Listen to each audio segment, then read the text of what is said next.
दोस्तों, कहानी की शुरुआत होती है और हम अंटार्कटिका महासागर के बीच कुछ लोगों को देखते हैं, जिसमें हम जैक नाम के आदमी को देख पाते हैं जो अपने कुछ लोगों से मिलकर बर्फ के सैंपल ले रहा होता है।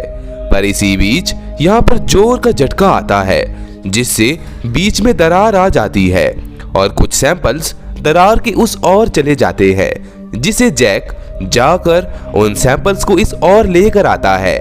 अब दोस्तों, सीन शिफ्ट होता है और हम न्यू दिल्ली में हो रहे मीटिंग को देख पाते हैं, जहां पर जैक उन सब को बताता है कि वो अंटार्कटिका गया था, जहां के सैंपल से उसे पता चला है कि वो सबसे बड़ा ग्लेशियर है और वहां की बर्फ बहुत तेजी से पिघल रही है और अगर ये सब बंद ना हुआ तो खतरा होने का बहुत डर है। इतने में यूनाइटेड मिशन का चीफ कहता है कि फिर कौन देगा इतना पैसा, कोई कंट्री तैयार है इतना पैसा देने को।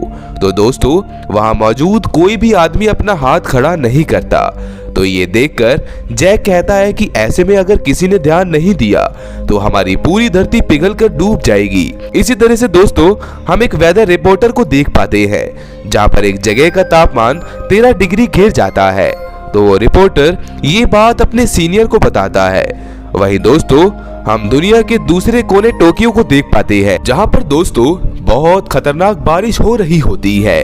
कुछ ही देर बाद वहां पर बर्फ के बड़े बड़े टुकड़े नीचे की ओर आकर गिरते हैं। ऐसा लग रहा होता है जैसे कोई उसे नीचे की ओर जोर से फेंक रहा हो। वहीं दूसरी तरफ जैक, जिसे हम प्लेन में देख पाते हैं, जो किसी काम के लिए न्यूयॉर्क जा रहा होता है। दोस्तों, प्लेन में बैठे सभी यात्रियों को खतरनाक झटकों का सामना करना पड़ता है, जिसे देखकर सभी लोग डर जाते हैं। पर बाद में दोस्तों सब कुछ नॉर्मल हो जाता है। इसके बाद जैक जब न्यूयॉर्क शहर में घूम रहा होता है तो तभी उसकी नजर ऊपर आसमान में जाती है, जहां पर वो देख पाता है कि बहुत सारे पंछी जो अपने झुंड के साथ भाग रहे होते हैं। उन्हें देखकर दोस्तों ऐसा लग रहा होता है जैसे वो सभी पंछी डरे हुए हों। इसके बाद दोस्तों जैक जब अपने घर में सो रहा होता है तो उसको प्रोफेसर का कॉल आता है, जो जैक को बताता है कि जैसा तुमने मीटिंग में बोला था वैसा ही हो रहा है। चारों दिशाओं का तापमान एकदम से गिर गया है और जो ग्लेशियर पिघल रहे थे वो अब पानी में बदल चुके हैं। फिर दोस्तों जैक जब इन रिपोर्ट्स को लाइव देखता है तो उसके तो पैरों नीचे जमीन खिसक जाती है। ये सब कुछ दोस्तों सच में हो रहा होता है। जैक का कहना था कि ये सब तो 10 साल पहले हो चुका था। उधर मौसम विभाग वाले सभी को कहते हैं कि जो कोई भी लॉस एंजलिस में रहता है वो सभी वहां से बाहर आ जाए, क्योंकि वहां पर 70 किलोमीटर की स्पीड से हवाएं आ रही हैं, जो लॉस एंजलिस में सभी चीजों को उड़ाकर ले जाएगी। और दोस्तों होता भी ऐसा ही है। जब हम उस दृश्य को सामने से देख पाते हैं तो हमें पता चलता है कि ये तो बहुत खतरनाक होता है। अब हम जैक को ऑफिस में देख पाते हैं, जहां पर वो अपने मीटिंग के सिलसिले को जारी रखता है। वो कहता है कि मेरे हिसाब से तो ये 10 साल बाद होना था, पर यहीं से आप पता लगा सकते हैं कि ग्लेशियर कितने तेजी से पिघल रहे हैं और दरारों में मौजूद पानी कितना ठंडा होगा। तो वहां पर सारे के सारे लोग जैक को गलत साबित करते हैं। वो कहते हैं कि तुम्हारी जो भविष्यवाणी थी वो पूरी तरह से गलत थी। ये सब सुनकर जैक मायूस हो जाता है। उसे दोस्तों पूरी तरह से अंदाजा हो जाता है कि दुनिया पलटने वाली है। उधर दोस्तों हम उस नजारे को देख पाते हैं जो आने वाले कल में सच भी हो जाएगा। समुद्र अपनी सतह को छोड़कर अपने दूसरे रास्ते पर आना शुरू कर देता है। स्टैचू ऑफ लिबर्टी पानी में समा जाता है। देखते ही देखते दोस्तों न्यूयॉर्क पानी में समा जाता है। वहीं हम जैक को देख पाते हैं, जिसे दोस्तों पता चलता है कि 3 खतरनाक बवंडर जो शायद बुर्ज खलीफा जितने बड़े हो सकते हैं वो अब इनकी ओर आ रहे हैं।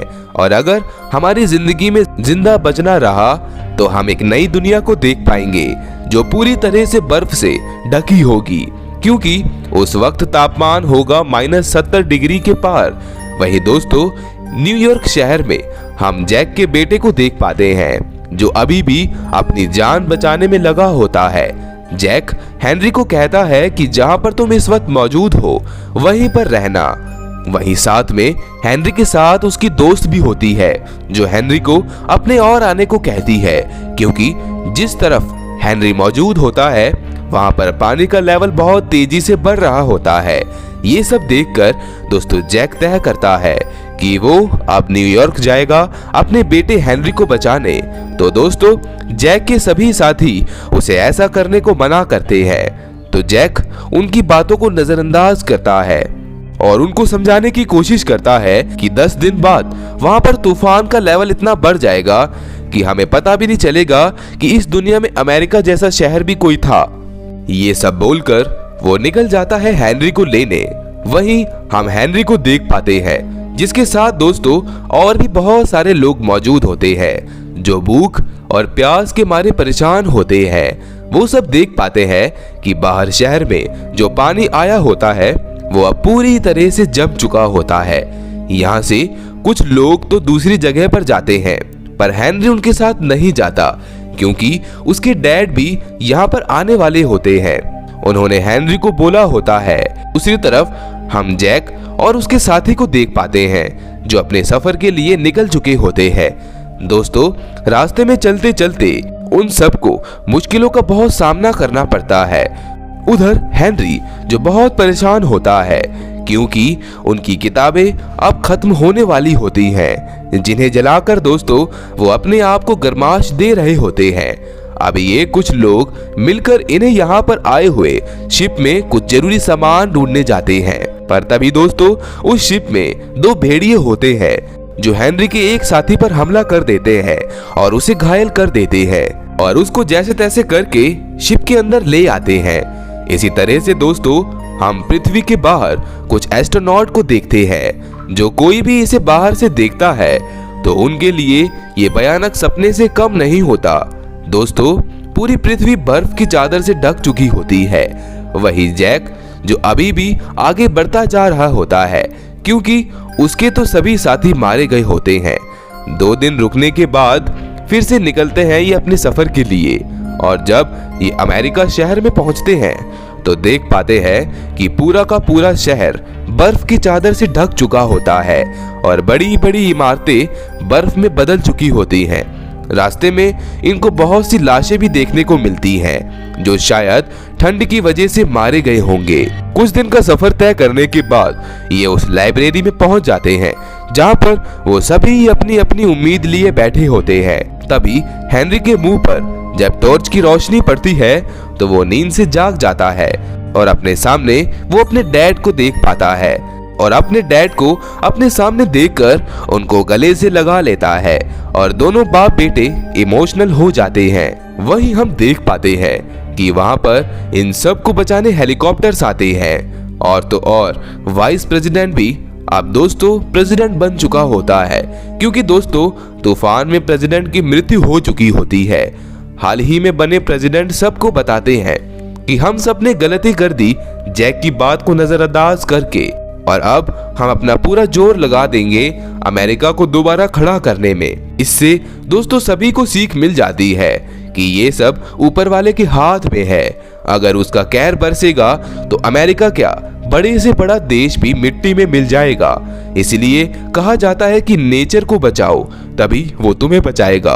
तो दोस्तों इतना ही था हमारी आज की कहानी में। इसी के साथ दोस्तों हमारी आज की कहानी का यही अंत हो जाता है। ऐसी और भी सर्वाइवल मूवीज देखने के लिए आप मेरे चैनल हॉलीवुड एक्सप्लेनर प्रेस को सब्सक्राइब कर लीजिए। इस मूवी में सिर्फ इतना ही। मिलते हैं नेक्स्ट वीडियो में। उम्मीद करता हूँ कि आपको ये वीडियो पसंद आई होगी।